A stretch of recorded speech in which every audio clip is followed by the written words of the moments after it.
الحمد لله الحمد لله الذي هدانا لهذا وما كنا لنهتدي لولا أن هدانا الله والصلاة والسلام على من أرسله الله لتبليغ دينه للأنام وعلى آله وصحبه الكرام وجميع أمته العظام أما بعد.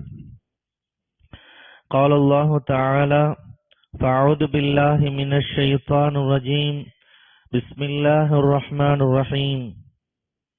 وما كان لنبي أن يغل ومن يغلل يأت بما غل يوم القيامة ثم توفى كل نفس ما كسبت وهم لا يظلمون. صدق الله العظيم. وقال رسول الله صلى الله عليه وسلم: إنما الأعمال بالنيات وإنما لكل امرئ ما نوى. صدق رسول الله صلى الله عليه وسلم. اللهم رب اشرح لي صدري ويسر لي أمري واحلل عقدة من لساني يفقهوا قولي. நம்மை படைத்தவனும் நாம் அடிபணிந்திட முற்றிலும் தகுந்தவனுமாகிய அல்லாஹ் ஒருவனுக்கே எல்லா புகழும். அவனுடைய அன்பும் அருளும் இவ்வுலகிற்கு நேர் வழிகாட்ட இறைவனால் அனுப்ப பெற்ற எல்லா இறைத்தூதர்கள் மீதும், குறிப்பாக நம்முடைய வழிகாட்டியும் இறுதி இறைத்தூதருமாகிய முஹம்மது ரசூலுல்லாஹ் ஸல்லல்லாஹு அலைஹி வஸல்லம் அவர்கள் மீதும், அவர்களை பின்பற்றி வாழ்ந்த சஹாபாக்கள், சஹாபியாக்கள், தாபியீன்கள், தபா தாபியீன்கள், ஷுஹதாக்கள், சாலிஹீன்கள் மற்றும் இந்த புனிதமிகு ஜுமா மஜ்லிஸிலே அமர்ந்திருக்கின்ற ஆண்கள், பெண்கள் நம் அனைவர் மீதும் உண்டாவதாக. கண்ணியத்திற்கும் பெரும் மரியாதைக்கும் உரிய எல்லாம் அல்ல அல்லாஹ்வின் நல்லடியார்களே, தாய்மார்களே, சகோதரிகளே, வக்ஃபு சொத்துக்களை பாதுகாப்போம் என்கின்ற தலைப்பில் சில கருத்துக்களை கூறும் பொருட்டு எனது வார்த்தைகளை ஆரம்பம் செய்கின்றேன். அன்பு சகோதரர்களே, சகோதரிகளே, கடந்த வாரம் வக்ஃபு சட்டத்தை பாதுகாப்போம் என்ற தலைப்பிலே நாம் ஏராளமான செய்திகளை பார்த்தோம். வக்ஃபு சட்டத்தை பாதுகாக்கிறதுங்கிறது வேற, வக்ஃபு சொத்துக்களை பாதுகாக்கிறது அப்படிங்கிறது வேற. முதல்ல சட்ட பாதுகாப்பு. வக்ஃபு வாரியம் இருக்கணும், அந்த வக்ஃபு வாரியம் வலுவாக இருக்க வேண்டும். வக்ஃபு சட்டம் 1995 மிக சிறப்பாக நமக்கு வக்ஃபுனுடைய அந்த பாதுகாப்பிற்கு ஒரு அரணாக இருக்கக்கூடிய அந்த சட்டம் பாதுகாப்பாக இருக்க வேண்டும். சட்டம் பாதுகாப்பாக இருந்தால்தான் அடுத்த கட்டம் சொத்துக்களை பாதுகாப்பது குறித்து நம்ம பேச முடியும். ஆகவே அந்த சட்டத்தை குறித்து ஒரு பெரும் தெளிவை ஏற்படுத்துகின்ற வகையில ஏராளமான செய்திகளை நாம் கடந்த வாரம் பார்த்தோம். 44 திருத்தங்களுக்கு உட்படுத்தப்பட்டு ஒரு வரைவு நிலையில் ஒரு புதிய சட்ட திருத்தம் நாடாளுமன்ற கூட்டு குழுவிற்கு அனுப்பப்பட்டிருக்கிறது. அடுத்த கூட்டத்தொடரில் அந்த கூட்டுக்குழுவினுடைய முடிவுகள் சமர்ப்பிக்கப்பட்டு அது ஏற்றுக்கொள்ளப்பட்டால் அந்த திருத்தங்கள் ஏற்றுக்கொள்ளப்படும். எல்லாம் அல்லாஹ் இந்த புதிய சட்ட திருத்தத்திலிருந்து வக்ஃபு சட்டத்தை பாதுகாப்பானாக. நாம் அனைவரும் துஆ செய்ய வேண்டும். அடுத்தபடியாக சொத்துக்களை பாதுகாப்பது, வக்ஃபு சொத்துக்களை பாதுகாப்பது. 9.4 லட்சம் கோடி அளவிற்கு வக்ஃபு சொத்துக்கள் இருக்கின்றன என்னும் பொழுது சில கேள்விகள் நமக்கு அடிப்படையில் இங்க வருது. இவ்வளவு பெரிய சொத்து உண்மையிலுமே இருக்குதா?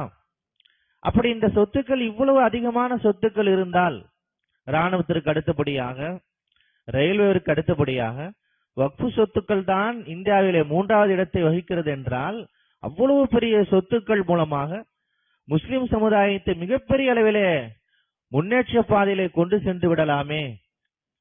இது மிக முக்கியமான கேள்வி. அப்படி இந்த வக்ஃபு சொத்துக்களை பயன்படுத்த முடியாவிட்டால் அதற்கான தடைகள் என்ன? இதெல்லாம் அடிப்படையில் எழக்கூடிய சில கேள்விகள்.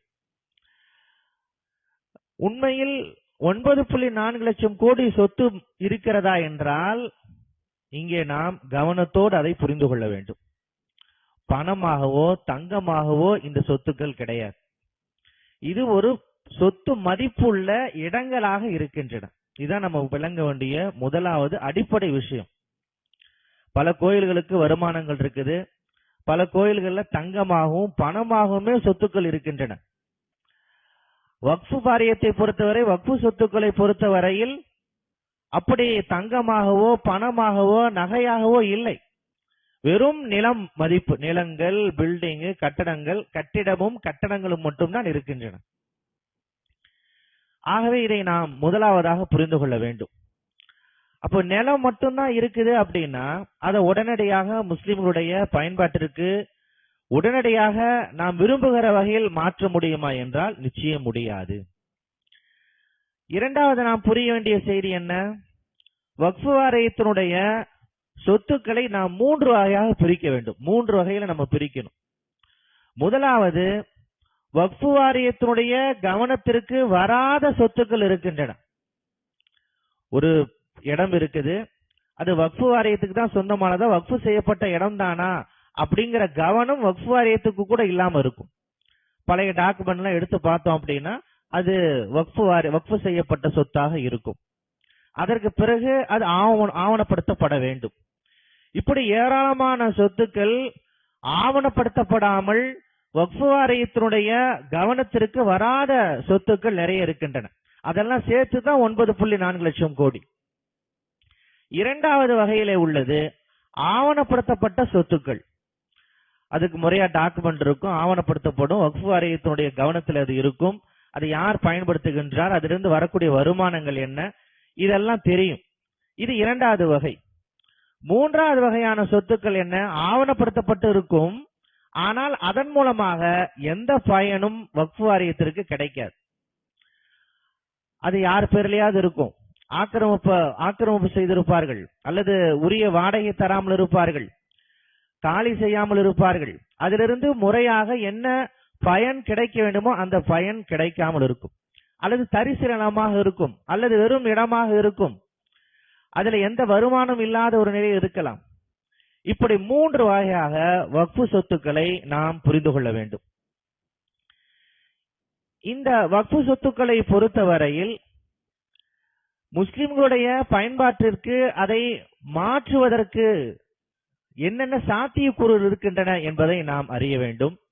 அதில் இருக்கக்கூடிய தடைகள் என்ன என்பதை நாம் முழுமையாக புரிந்து கொள்ள வேண்டும். பல்வேறு தடைகள் இருக்கின்றன. பொதுவா ஒரு சொத்து இருக்கு அப்படின்னா அது எப்படி நமக்கு வருமானமா மாறும்? அது முதல்ல நம்ம கண்ட்ரோல்ல இருக்கணும், நம்முடைய கட்டுப்பாட்டில இருக்க வேண்டும். அதை யார் பயன்படுத்துகின்றார்களோ அவர்கள் நமக்கு கட்டுப்படுபவர்களாக இருக்க வேண்டும். நம்ம ஒரு வீடு வாடகை கொடுத்திருக்கிறோம், அந்த வாடகை நமக்கு முறையா வரணும். வாடகை முறையா வரல, இழுத்தடிக்கிறாங்க, அல்லது வாடகையே தர்றது இல்ல, அல்லது காலி பண்ண சொன்னாலும் காலி பண்ண மாட்டேங்கிறாங்க அப்படின்னா அது அந்த சொத்தின் மூலமா நமக்கு எந்த பலனுமே கிடையாது. நம்முடைய தனிநபர்களே கூட பலரும் இது போன்ற அனுபவங்களுக்கு நாம் ஆள்பட்டிருப்போம். நம்முடைய வீடு, நம்முடைய சொத்து, நம்முடைய இடம், ஆனால் அதிலிருந்து எந்த வருமானமும் நம்மளால பெற முடியாத பல அனுபவங்கள் நமக்கு இருக்கலாம். கோர்ட்டுக்கு நம்ம அலைஞ்சுக்கிட்டு இருப்போம், அதன் மூலமாக எந்த வருமானமும் நமக்கு வராது. நம்ம விற்கணும்னு நினைச்சாலும் அதை விற்க முடியாது. இதே போன்ற நிலைதான் வக்ஃபு வாரியத்திற்கும் அதனுடைய சொத்துக்கள் இருக்கின்றன என்பதை நாம் அழுத்தமாக புரிந்து கொள்ள வேண்டும். இப்ப என்னென்ன தடைகள் என்று வருகிற பொழுது, முதலாவது ஆக்கிரமிப்பு. வக்ஃபு சொத்துக்கள் நிறைய ஆக்கிரமிப்பு செய்யப்பட்டிருக்கிறது. இங்கே முஸ்லிம் அல்லாதவர்கள் ஆக்கிரமிப்பு செய்திருக்கிறார்கள். நாம் அவர்களை பற்றி பேசவில்லை, முஸ்லிம் அல்லாதவர்களை தனியா வச்சிருங்க. முஸ்லிம்களே கூட நிறைய வக்ஃபு சொத்துக்களை ஆக்கிரமிப்பு செய்திருக்கிறார்கள். ஆக்கிரமிப்பு என்றால் என்ன? ஒரு சொத்தை அபகரிப்பது, அதை ஆக்கிரமிப்பு செய்து கொள்வது, தன் பெயரில் அதை பதிவு செய்து கொள்வது, முழுமையாக அதனுடைய வருவாயை வாரியத்திற்கு வழங்காமல் இருப்பது, அதுதான் ஆக்கிரமிப்பு. பல சமயங்கள்ல நிறைய வழக்குகள் பதிவு செய்யப்பட்டு அது நடைபெற்றுக் கொண்டிருக்கிறது, பேச்சுவார்த்தையில் இருக்கின்றது. அப்படி ஏராளமான சொத்துக்கள் இருக்கின்றன. அபகரித்தவர்கள் யார்? முஸ்லிம்கள். ஆக்கிரமிப்பு செய்தவர்கள் யார்? முஸ்லிம்கள். காலி செய்யாமல் அடம் பிடிப்பது யார்? முஸ்லிம்கள். இப்படி பல வகையில வக்ஃபு சொத்துக்களை தப்பும் தவறுமாக அனுபவிக்கின்ற அந்த போக்கு முஸ்லிம்களிடத்திலே நிறைய இருக்கின்றது. இரண்டாவது, நியாயமான வாடகை கூட தராமல் இருப்பது. இது மிகவும் மோசமான ஒரு மனோபாவம். பக்கத்து பில்டிங் அவர் 50,000 வாடகை கொடுத்துக்கிட்டு இருப்பாரு, அதே பில்டிங் தான், அதே இடம் தான், வக்ஃப் வாரியத்துக்கு ஒரு 2000 ரூபாய் வாடகை கொடுக்கணும். அந்த 2000 ரூபாய் வாடகை கூட அவர் தரமாட்டார். இப்படி ஏராளமான சொத்துக்கள் இருக்கின்றன. வாடகை தராமல் இருப்பது யார்? முஸ்லிம்கள். அந்த 2000 ரூபாய் கொடுக்கறதுல என்ன பிரச்சனை இருக்குது? கிடையாது. சொல்ல போனால் மன மகிழ்ச்சியோடு கொடுக்க வேண்டும், மிகவும் மகிழ்ந்து இறைவனுக்கு நன்றி செலுத்தி கொடுக்க வேண்டும். என் பக்கத்து கிடைக்கிற 50,000 வாடகை தருகின்றான், ஆனால் இறைவன் எனக்கு இந்த 2000 அளவிலே எனக்கு வாடகை நிர்ணயம் செய்திருக்கிறான் என்ற ஒரு பெரும் மகிழ்ச்சியோடு இன்னும் அதிகமாக சேர்த்து கொடுக்க வேண்டும். 10 மாசம் வாடகை தரல, 10 வருடங்களாக வாடகை தரவில்லை. சில பேர் எல்லாம் அசோசியேட்டா சேர்ந்து ஒரு சங்கமாக சேர்ந்து கொண்டு வாடகை தராமல் இருக்கின்ற முஸ்லிம்களையும் நாம் பல இடங்களிலே பார்க்கின்றோம். அதே போன்று மூன்றாவது, குறைந்த வாடகை தருவது. ஒரு சொத்துகளிலிருந்து வருமானம் அப்படிங்கிறது வாடகை தான் மேஜர் வருமானம். அந்த வாடகை முறையா போகல அப்படின்னா, உரிய வாடகை போகல அப்படின்னா அந்த சொத்துனால எந்த பயனும் இருக்க முடியாது. வக்ஃபு சொத்துக்களை விற்கவும் முடியாது, வாங்கவும் முடியாது. அதை பணமாக மாற்றுவதற்கு வாய்ப்பு இல்லாத பொழுது வாடகை தான் வருமானம். அந்த வாடகை உரிய முறையில தரப்படுகிறதா என்றால் தரப்படுவதில்லை. குறைந்த அளவிலான வாடகை, வாடகை வாரியம் ஏற்றுகிற பொழுதெல்லாம் ஒரு பெரிய பிரச்சனை. முறையான வாடகை வழங்கப்படுவது கிடையாது. அதே போன்று நான்காவதாக ஒரு பிரச்சனை வந்துருச்சு, இல்ல நம்ம அந்த இடத்த காலி செய்யணும் அப்படின்னா காலி பண்ணாம இருக்குது. வாடகையும் கொடுக்கறது இல்ல, காலி பண்றது இல்ல, அந்த இடத்த அவங்க கட்டுப்பாட்டு கொடுக்கறது இல்ல, அவங்களும் பயன்படுத்துறது இல்ல. இது போன்ற நிறைய சொத்துக்கள் முடங்கி போய் இருக்கின்றன. ஐந்தாவதாக மிகப்பெரிய தடை என்ன? வக்ஃபு வாரியத்திலே நடைபெறக்கூடிய ஊழல். இந்தியாவிலேயே மிக அதிக அளவிலே ஊழல் நடைபெறக்கூடிய ஒரு டிபார்ட்மெண்ட், ஒரு துறை எதுவென்றால் அது வக்ஃபு வாரியம் தான். அவ்வளவு அதிகமான ஊழல் மலிந்து போன ஒரு துறையாக வக்ஃபு வாரியம் இருக்கின்றது. அந்த ஊழலை பொறுத்தவரை அதில் யாருக்கெல்லாம் பங்கு இருக்கிறது? அதில் பணியாற்றுகின்ற அதிகாரிகள், அந்த அதிகாரிகளுக்கு துணை நிற்கக்கூடியவர்கள், அதில் பங்கெடுத்திருக்கக்கூடிய முஸ்லிம் பொதுமக்கள் எல்லோருக்குமே அதில் அந்த ஊழலிலே பங்கு இருக்கின்றது. இவற்றையெல்லாம் களைய வேண்டுமானால் இஸ்லாத்தினுடைய அடிப்படை விழுமியங்களை நாம் புரிந்து கொள்ள வேண்டும். இஸ்லாத்தினுடைய அடிப்படையான விஷயம் என்ன? அநியாயமாக மற்றவருடைய பொருளை நாம் உண்ணக்கூடாது. பொதுமக்களுடைய பொருளை, அடுத்தவருடைய பொருளை, பொது சொத்துக்களை எல்லாம் நாம் அநியாயமாக பயன்படுத்துவது, அதை அனுபவிப்பது, அதை சாப்பிடுவது ஹராம். அது மிகப்பெரிய பாவம் அது என்கின்ற அந்த அடிப்படை விழுமியத்தை நாம் புரிந்து கொள்ள வேண்டும். இந்த தவறுகளை எல்லாம் செய்வது யார்? அது அதிகாரிகளாக இருந்தாலும் சரி, பயன்படுத்துகின்ற மக்களாக இருந்தாலும் சரி, எல்லோரும் முஸ்லிம்கள். இஸ்லாம் என்ன சொல்லுகிறது? ஹராம் சாப்பிடக்கூடாது, ஹராம் பயன்படுத்தக்கூடாது. கணியத்திற்குரிய இப்னு உமர் ரலியல்லாஹு அன்ஹு அவர்கள் மிக தெளிவான ஒரு உதாரணத்தோடு ஒன்றை சொல்லுகின்றார்கள். மன் ஸல்லா ஃபீ ஸௌபின் பி10 தராஹிம் ஃபீஹா திர்ஹமுன் ஹராமுன் லம் யக்பலுல்லாஹு லஹு ஸலாத்தன் மா தாம யுஸல்லி ஃபீஹி. ஒரு முஸ்லிம் தொழுகிறாரு, அவர் ஆடை அணிந்திருக்கிறார். 10 திர்ஹம் பெருமானம் கொண்ட அந்த ஆடை, அதில் 1 திர்ஹம் அவர் ஹராம் கலந்த ஆடையாக இருக்கிறது. 9 திர்ஹம் ஹலாலா சம்பாதித்து வந்தது. ஒரே 1 திர்ஹம் மட்டும் ஹராமுடைய வருவாயில் வந்த ஒரு ஆடை அணிந்து அவர் தொழுகிறார் என்றால் அல்லாஹ்வுடைய தொழுகையை ஏற்றுக்கொள்ள மாட்டான். அவர் அந்த ஆடை அணிந்து தொழுகிற பொழுதெல்லாம் அந்த இபாதத்துகள் மறுக்கப்படும், ஏற்றுக்கொள்ளப்பட மாட்டாது என்று இப்னு உமர் ரலியல்லாஹு அன்ஹு சொல்லிவிட்டு ஒரு ஆதாரத்தை சொல்கிறார்கள். பெருமானார் ஸல்லல்லாஹு அலைஹி வஸல்லம் சொன்னார்கள், இன்னல்லாஹ தய்யிபுன் லா யக்புல் இல்லா தய்யிப். இறைவன் தூய்மையானவன், அவன் தூய்மையானவற்றை தான் ஏற்றுக்கொள்வான் என்று நபிகளார் ஸல்லல்லாஹு அலைஹி வஸல்லம் சொன்ன அந்த ஹதீஸை மேற்கோள் காட்டி இப்னு உமர் ரலியல்லாஹு அன்ஹு அவர்கள் இதை குறிப்பிடுகிறார்கள். அல்லாஹ் ஹலாலானதை தான் ஏற்றுக்கொள்வான், தூய்மையானதை தான் ஏற்றுக்கொள்வான். ஹராமை அல்லாஹ் ஏற்றுக்கொள்வதே இல்லை. நம்மை பொறுத்தவரை நாம் இபாதத்துகளை தனியாகவும் பொருளாதாரத்தை தனியாகவும் புரிந்திருக்கின்றோம். இபாதத்துல நிறைய நமக்கு கவனம் இருக்கிறது. தொழுகையில ஒரு அற்புதமான ஒரு கவனத்தை நாம் எடுத்துக் கொள்கிறோம். ரமதான் மாதம் வந்தால் நோன்பில் நமக்கு மிகப்பெரிய கவனம் வந்து விடுகின்றது. ஆனால் தொழுகைக்கு அப்பால், நோன்பிற்கு அப்பால் நாம் பயன்படுத்துகின்ற, நாம் அனுபவிக்கின்ற, நாம் சாப்பிடுகின்ற பொருளாதாரம் என்பது ஹலாலாக இருக்க வேண்டும், தூய்மையானதாக இருக்க வேண்டும் என்பதிலே நமக்கு போதிய கவனம் இல்லை. ஆனால் இது இஸ்லாத்தின் அடித்தளம். ஹலால் வருமானம், ஹலால் வருவாய், இது இஸ்லாத்தின் அடித்தளம். எல்லாம் வல்ல இறைவன் நபிமார்களை வைத்து நமக்கு உதாரணம் சொல்லுகின்றான். ஒரு செய்தியை சொல்லுகிற பொழுது சாதாரண மக்களை வைத்து சொல்வது என்பது வேறு. கடிந்து கொள்கிற பொழுதெல்லாம் திருக்குரான் நபிமார்களை வைத்துத்தான் கண்டிக்கிறது. இறைவன் நபிமார்களை வைத்துத்தான் நமக்கு உதாரணத்தோடு கண்டிக்கின்றான். சூரா ஆல இம்ரான் அல்லாஹ் இப்படி சொல்லுகின்றான், வமா கான நபியின் ஐயகுல் வமை யகுலுல் யதி பிமா கல்ல யௌமல் கியாமா. எந்த நபிமாருக்கும் எந்த நபிக்கும் ஊழல் செய்வது, பொதுமக்களுடைய பொருளாதாரத்தை சாப்பிடுவது எந்த நபிக்கும் அனுமதி கிடையாது. அப்படி எந்த நபியாவது அவ்வாறு செய்தால் அவர் நாளை மறுமையில் அந்த நபி தண்டிக்கப்பட்டே தீருவார் என்று அல்லாஹ் கடுமையான வார்த்தைகளால் குறிப்பிடுகிறான். யாரை வைத்து உதாரணம் சொல்கிறான்? நபிமார்களை வைத்து சொல்லுகின்றான். ஒரு நபி ஊழல் செய்ய மாட்டார், நபி செய்யக்கூடாது என்ற அடிப்படையில் அல்லாஹ் குறிப்பிடுகின்றான். சாதாரண மக்களை அல்லாஹ் இங்கே உதாரணமாக சொல்லவில்லை, நபிமார்களை சொல்லுகின்றான். நபிமார்கள் யார்? மாசுபீன்கள். எந்த பாவமும் செய்ய மாட்டார்கள், செய்ய முடியாது, அவர்கள் தான் நபிமார்கள். அந்த நபிமார்களே நாளை மறுமையிலே தண்டிக்கப்படுவார்கள் என்றால் இது எவ்வளவு பெரிய பாவம்! அடுத்தவருடைய சொத்துக்களை அபகரிப்பது, அநியாயமாக நாம் பிற மக்களுடைய பொருளாதாரத்தை எடுத்துக்கொள்வது, ஊழல் செய்வது, லஞ்சம் வாங்குவது, இவையெல்லாம் மிகப்பெரிய பாவங்கள், மிகப்பெரிய ஹராம்கள்.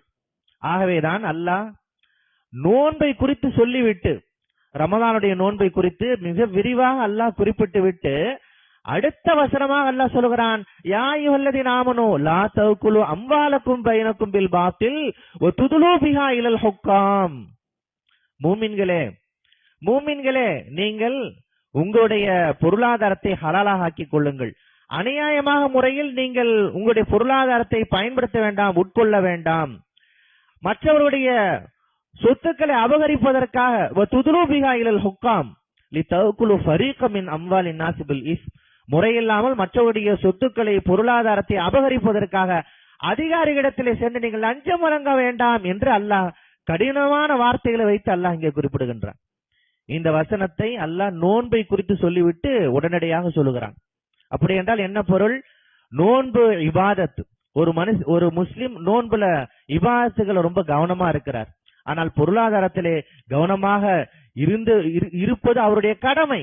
அதுதான் இபாதத்தை அவர் சரியாக புரிந்து கொண்டார் என்பதற்கான அடையாளம். அப்படி தவறாக புரிந்து கொள்ளக் கூடாது என்பதற்காக இபாதத் தனி, பொருளாதாரம் தனி என்று பிரித்து புரிந்து கொள்ளக் கூடாது என்பதற்காகத்தான் அல்லாஹ் ரமலானுடைய நோன்பை சொல்லிவிட்டு உடனடியாக இந்த கருத்தை அல்லாஹ் சொல்லுகின்றான். பொருளாதாரத்திலே தூய்மையாக இருப்பது என்பது இபாதத்திற்கு அடுத்தபடியான மிக முக்கியமான கடமை. சொல்ல போனால் ஒரு இபாதத்தை நாம் சரியான முறையிலே எப்பொழுது நாம் புரிந்து கொள்கிறோம் என்றால், சரியான வருவாய், ஹலாலான வருவாய், தூய்மையான வருவாய், அதை நாம் புரிந்து கொண்டால்தான் இபாதத்தை நாம் சரியாக புரிந்து கொள்ள முடியும். இபாதத்தில் நம்ம சரியா இருக்கிறோம், ஆனால் பொருளாதாரத்திலே நாம் கவனம் இல்லை என்றால் அந்த இபாதத்தால் எந்த பயனும் இல்லை என்கிற அடிப்படையில தான் அல்லாஹ் இந்த வசனத்தை நோன்பிற்கு அடுத்தபடியாக குறிப்பிடுகின்றான். பெருமானார் ஸல்லல்லாஹு அலைஹி வஸல்லம் அவர்கள் மிக எளிமையான வார்த்தைகளால் சொல்கிறார்கள், மன் கஷ்ஷ ஃபலைஸ மின்னா.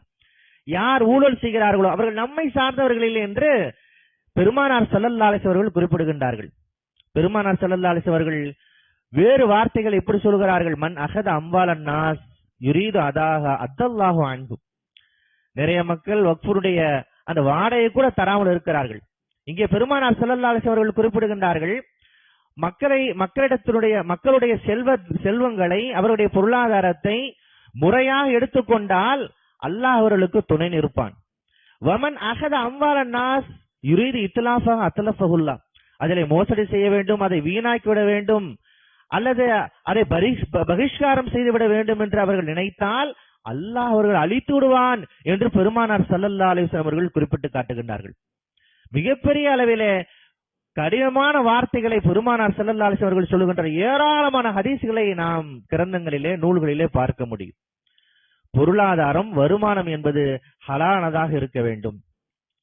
இப்படி மார்க்கம் சொல்லுகின்ற இந்த அடிப்படை விழுமியத்தை, அடிப்படை அம்சத்தை ஒவ்வொரு முஸ்லீம் புரிந்து கொள்கிற பொழுது, வக்ஃப் வாரியத்துடைய சொத்துக்களை ஒரு பயன்படுத்துகின்ற பொழுது, அதில் அதிகாரியாக பணியாற்றுகின்ற பொழுது, அதிலே பல்வேறு பயன்பாடுகளை செய்கிற பொழுதெல்லாம் இந்த கவனம் வரும். பொது சொத்துக்களை பாதுகாக்கிற பொழுது அது அதிகாரிகளுடைய கவனம் என்பது மிக முக்கியமானது, அவருடைய பங்களிப்பு என்பது முக்கியமானது. ஆகவேதான் நபித்தோழர்கள் பொது சொத்துக்களை பாதுகாப்பதிலே அவர்கள் தங்களை தூய்மைப்படுத்திக் கொண்டார்கள். ஊழலுடைய ஊற்றுக்கண் எங்கிருந்து ஆரம்பமாகிறது என்றால் அதிகார மட்டத்திலிருந்து ஆரம்பமாகின்றது. ஆகவே அதிகாரிகள் பொது சொத்துக்களை மிகவும் தூய்மையாக இருக்க வேண்டும்.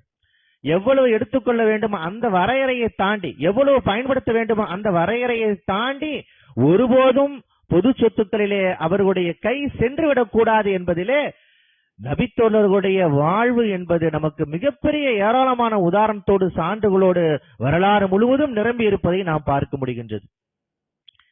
கண்ணியத்திற்குரிய உமர் ரலியல்லாஹு அன்ஹுடைய வாழ்க்கையை நாம் எடுத்து பார்த்தால் ஏராளமான சான்றுகள் இருக்கின்றன. பொது சொத்துக்களை அவர்கள் எவ்வளவு கவனத்தோடு இருந்திருக்கின்றார்கள். பொது சொத்துக்களை பாதுகாப்பது என்பது அதிகார மட்டத்திலிருந்து தொடங்குகிறது, கலீஃபாவிலிருந்து தொடங்குகிறது, அதிகாரிகளிலிருந்து தொடங்குகிறது, பிற்பாடுதான் மக்கள். ஆகவே அதிகாரிகள் தூய்மையாக இருக்க வேண்டும். ஆகவே கண்ணியத்திற்கு உமர் ரலியல்லாஹு அன்ஹு அவர்கள் பொது சொத்துக்கள் விஷயத்தில் எவ்வளவு கவனமாக இருந்திருக்கிறார்கள் என்றால் குற்றச்சாட்டினுடைய சாயல் கூட நம்மிடத்திலே வந்துவிடக் கூடாது என்கிற வகையில மிகவும் கவனத்தோடு இருந்திருக்கிறார்கள். பாரசீகம் கைப்பற்றப்படுகின்றது. அந்த போரிலே இப்னு உமர் ரலியல்லாஹு அன்ஹு அவர்கள், உமர் ரலியல்லாஹுடைய மகனார் இப்னு உமரும் அந்த போரிலே கலந்து கொள்கிறார்கள். போர் வீரராக கலந்து கொள்கிறார்கள். போர் வீரர்களுக்கு நிறைய வெற்றி பொருட்கள் பங்கீடு செய்யப்படுகின்றன. ஏறக்குறைய 40,000 திர்ஹம் அளவிற்கு பெருமானம் உள்ள பொருட்கள் ஒவ்வொரு வீரருக்கும் பங்கீடு செய்யப்படுகின்றது. இப்ப இப்னு உமர் அவர்கள் அந்த பொருளை எல்லாம் பெற்றுக்கொண்டு உமர் ரலியல்லாஹு அன்ஹுவை சந்திப்பதற்காக மதீனாவிற்கு வருகின்றார்கள். உமர் ரலியல்லாஹு அன்ஹு அவர்கள் சொன்னார்கள், நரகிலிருந்து என்னை பாதுகாப்பதற்கு நீ துணை புரிவாயா என்று கேட்டார்கள். இப்னு உமர் அவர்கள் இந்த வார்த்தையை கேட்டவுடனே அதிர்ச்சியுற்றார்கள். நரகத்திலிருந்து உங்களை நான் பாதுகாப்பதற்கான வாய்ப்பு கிடைத்தால் நிச்சயம் நான் பாதுகாக்கத்தானே செய்வேன். அப்படி என்றால் இப்பொழுது போரிலிருந்து 40,000 திர்ஹம் பெருமானம் உள்ள பொருட்களை நீ கொண்டு வந்திருக்கின்றாயே, அதை பைத்துல் மாலிலே சேர்த்து விடு. ஏனென்றால் மக்கள் என்ன நினைப்பார்கள், இவர் இப்னு உமர், இவர் பெருமானார் ஸல்லல்லாஹு அலைஹி வஸல்லம் உற்ற தோழர் மட்டுமல்ல, இப்பொழுது கலீஃபாக இருக்கக்கூடிய உமருடைய மகனும் கூட. ஆகவே அவருக்கு ஏதாவது சலுகைகள் வழங்கப்பட்டிருக்கலாம் என்று மக்கள் பேசிக் கொள்வார்கள். ஆகவே நீ வெளியூரிலிருந்து வந்திருக்கின்றாய், வெற்றி வீரனாக திரும்பி வந்திருக்கின்றாய், உன்னிடத்தில் இவ்வளவு பொருட்களை பார்க்கிற பொழுது ஏதோ சலுகையாக நீ பெற்றுக்கொண்டதாக மக்கள் கருதிவிடக் கூடாது. ஆகவே உனக்கு இது தேவையில்லை என்று சொல்லி அதற்கு பகரமாக தன்னிடம் இருந்த வேறொரு பொருளை அவருக்கு வழங்கினார்கள் என்பதை வரலாற்றிலே நாம் பார்க்கின்றோம். குற்றச்சாட்டின் சாயல் கூட வரக்கூடாது என்பதிலே நபித்தோழர்கள் எவ்வளவு கவனமாக இருந்திருக்கின்றார்கள் என்பதை நாம் பார்க்க வேண்டும். கண்ணியத்திற்கு உமர் இப்னு அப்துல் அசீஸ் அவருடைய வாழ்விலே ஒரு சிறப்பான சம்பவம் பதிவு செய்யப்பட்டிருக்கின்றது. ஒரு சாதாரண சம்பவமா தான் அது தெரியும், ஆனால் அவருடைய அந்த மனோ ஓட்டம் என்பது எப்படி இருந்தது என்பதுதான் மிக முக்கியமானது. அவர்கள் ரொட்டி சாப்பிடுகிற பொழுது அதை ரொட்டியை தொட்டுக் கொள்வதற்காக தேன் சாப்பிட வேண்டும் என்று வெகு நாளாக அவர்கள் ஆசைப்பட்டார்கள். நார்மலா அவங்க எண்ணெய் தான் தொட்டு சாப்பிடுவாங்க, நெய் தொட்டு சாப்பிடுவார்கள். தேன் சாப்பிட வேண்டும் என்று ஒரு எண்ணம் இருந்தது. வீட்டிலே கேட்கின்ற பொழுது தேன் இல்லை என்று சொன்னார்கள். சற்று நேரத்திலே கொஞ்ச நேரத்திலே தேன் கொண்டு வந்தார்கள்.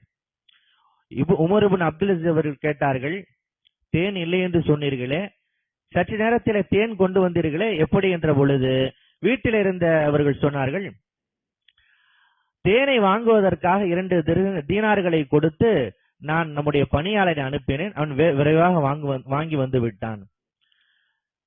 உமர் இப்னு அப்துல் அசீஸ் அவர் கேட்டார்கள், இவ்வளவு விரைவாக வர வேண்டும் என்றால் நம்மிடத்தில் எந்த வாகனமும் இல்லையே, அவன் எப்படி இவ்வளவு விரைவாக வந்தான் என்ற பொழுது வீட்டிலே சொன்னார்கள், அரசனுடைய அந்த வாகனம் குதிரை இருந்தது, அந்த குதிரையை பயன்படுத்தித்தான் அவர் சென்று ஓடோடி வாங்கி வந்தார். உடனே கண்ணியத்திற்கு உமர் இப்னு அப்துல் அசீஸ் அவர்கள் சொன்னார்கள், இன்னா லில்லாஹி வ இன்னா இலைஹி ராஜிஊன் நுஸிபத் தவாபுல் முஸ்லிமீன் ஷிஃப்தி ஷஹவத்தி உமர். உமருடைய ஒரு ஆசைக்காக அரசனுடைய வாகனம் பயன்படுத்தப்பட்டு விட்டதே, இது மிகப்பெரிய முசீபத்தாயிட்டே என்று அவர்கள் பதிவு செய்தார்கள் என்பதை நாம் பார்க்கின்றோம். அவர்கள் அரசனுடைய வாகனத்தை அரசு பணிகளுக்காகத்தான் அவர்கள் பயன்படுத்துவார்கள். தன்னுடைய சொந்த பணிகளுக்காக அவர்கள் அரசனுடைய வாகனத்தை பயன்படுத்துவது கிடையாது. இதே உமர் இப்னு அப்துல் அசீஸ் வாழ்க்கையில இன்னொரு சம்பவம் பதிவு செய்யப்பட்டிருக்கிறது. அரசு பணியின் பொழுது அதற்கு தனி ஒரு மெழுகுவர்த்தி வைத்திருப்பார்கள். தன்னுடைய சொந்த பணிகளுக்காக அவர்கள் தன்னுடைய மெழுகுவர்த்தியை தான் பயன்படுத்துவார்கள் என்பதை பார்க்கின்றோம். அதிகார மட்டத்தில் இருந்துதான் பொது சொத்துக்களை பாதுகாப்பதற்கான அடிப்படை விஷயம் பெறப்படுகின்றது என்பதை நபித்தோழர்களுடைய வாழ்விலே ஏராளமான சம்பவம் நிறைந்து இருக்கின்றன. ஒவ்வொரு முஸ்லிமும் பொது சொத்துக்களை பாதுகாப்பதிலே கவனம் செலுத்த வேண்டும். அவனே அதிகாரியாக வருகிற பொழுது இன்னும் கூடுதலாக கவனம் செலுத்த வேண்டும். இவ்வளவு அற்புதமான விஷயங்கள் சொல்லப்பட்ட இஸ்லாத்திலேதான் ஊழல்கள் வக்ஃபு துறையிலே மிகப்பெரிய அளவில் மலிந்து இருக்கிறது என்றால் எப்படி முஸ்லிம்கள் மற்றவர்களுக்கு முன்னுதாரணமாக மாற முடியும் என்கின்ற கேள்வியும் இங்கே எழுந்து நிற்கின்றது. இப்படி பல்வேறு வகையிலே வக்ஃபு சொத்துக்களை பாதுகாக்க வேண்டிய அவசியம் நமக்கு இருக்கின்றது. இப்படி நாம் வக்ஃபு சொத்துக்களை பாதுகாக்கின்ற பொழுது நாம் அதை பல்வேறு வகையிலே முஸ்லிம்களுடைய பயன்பாட்டிற்காக அதை பெரிய அளவிலே மாற்றுவதற்கான வாய்ப்பு நமக்கு இருக்கிறது. 9.4 லட்சம் கோடி சொத்துக்கள் இருந்தால் அதனால எந்த பலனும் கிடையாது. அதிலிருந்து வருமானம் வர வேண்டும். அந்த வருமானங்கள் முறைப்படுத்தப்பட வேண்டும். அப்படி முறைப்படுத்தப்பட்டால் அதிலிருந்து ஏராளமான உதவிகள் செய்யலாம். இவ்வளவு ஊழல்கள் இவ்வளவு சிக்கல் இருக்கின்ற பொழுதே பல வக்ஃபு வாரியங்கள் நல்ல முறையில பொது சேவை செய்வதை நாம் பார்க்கின்றோம். நிறைய விதவைகளுக்கு மகளிருக்கெல்லாம் உதவித்தொகை வழங்குகின்ற, உலமாக்களுக்கு ஓய்வூதியம் வழங்குகின்ற பல்வேறு பணிகளை எல்லாம் செய்து கொண்டிருப்பதை நாம் பார்க்கின்றோம். இதை நாம் முறைப்படுத்தப்படுகின்ற பொழுது மிகப்பெரிய அளவிலே முஸ்லிம் சமுதாயத்திற்கு, ஏனென்றால் இந்த வக்ஃபு சொத்தே முஸ்லிம் சமுதாயத்துடைய பயன்பாட்டிற்குத்தான் அது வக்ஃபு செய்யப்பட்டிருக்கின்றது. அது இறைவனுடைய வழியிலே அர்ப்பணிக்கப்பட்டிருக்கின்றது. முறைப்படுத்தப்படுகின்ற பொழுது முஸ்லிம்களுடைய கல்வி, வேலை வாய்ப்பு பல்வேறு வகையிலே எல்லா வகையிலும் இதை பயன்படுத்துவதற்கான வாய்ப்பு இருக்கின்றது. அந்த காலத்தை நோக்கி அல்லாஹ் நம்மை நகர்த்துவானாக. அப்படிப்பட்ட ஒரு அற்புதமான வாய்ப்பை எல்லாம் வல்ல அல்லாஹ் நம் அனைவருக்கும் வழங்குவானாக என்று துஆ செய்து இந்த அளவில் நிறைவு செய்து கொள்கிறேன். பாரக்கல்லாஹு லனா வலக்கும் ஃபில் குர்ஆனில் அஸீம் வ நஃபஅனா வ இய்யாக்கும் பில் ஆயாத்தி வ ஸிக்ரில் ஹகீம். இன்னஹு தஆலா ஜவ்வாதுன் கரீம் மலிகுன் கரீமுன் பர் ரഊஃபுர் ரஹீம் வ ரப்புன் ஹலீம்.